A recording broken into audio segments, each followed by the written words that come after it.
چوتھا عمل جو نبی علیہ السلام نے ارشاد فرمایا ایسے شخص کے لیے جو حج بیت اللہ کی استطاعت نہ رکھتے ہو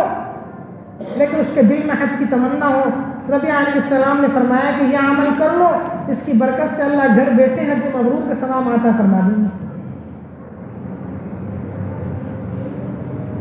وہ عمل یہ ہے، نبی علیہ السلام نے فرمایا کہ جو شخص مسجد کی طرف اس نیت سے نکلے کہ مسجد میں کچھ سیکھنے سکھانے کے عمل میں شریک ہو جائے گا، کچھ علم سیکھ لے گا، کچھ علم کسی کو سکھا دے گا، مسجد میں آ کر علم کے حلقے میں شریک ہو جائے گا، تو اللہ کو یہ عمل بھی بڑا محبوب ہے کہ حصول علم کا سیکھنا، علم کا سکھانا، اللہ کو یہ عمل اتنا محبوب ہے۔ نبی علیہ السلام نے فرمایا کہ اگر کوئی اپنے گھر سے مسجد کی طرف اس نیت سے نکلے کہ مسجد میں سیکھنے سکھانے کے عمل میں شریک ہو جائے گا تو اللہ ایسے شخص کو بھی حج مبرور کا ثواب عطا فرمائے، اللہ ایسے شخص کو بھی حج مبرور کا ثواب عطا فرمائے۔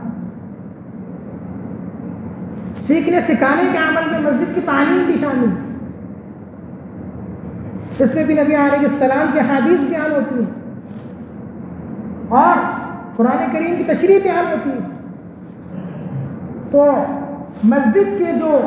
تعلیمی حلقے ہیں، مسجد کی جو تعلیم ہے، یہ بھی اسی عمل کا حصہ ہے۔ اگر کوئی شخص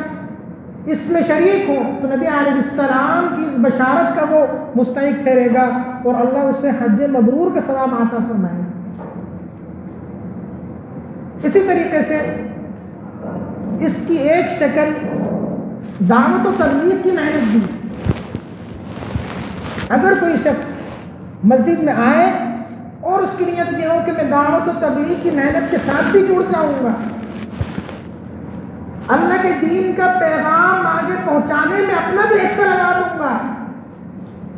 تو یہ بھی سیکھنے سکھانے کا ایک عمل ہے، یہ بھی دعوت و تبلیغ ہی کا ایک عمل ہے، تو اللہ ایسے شخص کو بھی حج مبرور کا ثواب عطا فرماتے ہیں۔ نبی علیہ السلام کے ارشاد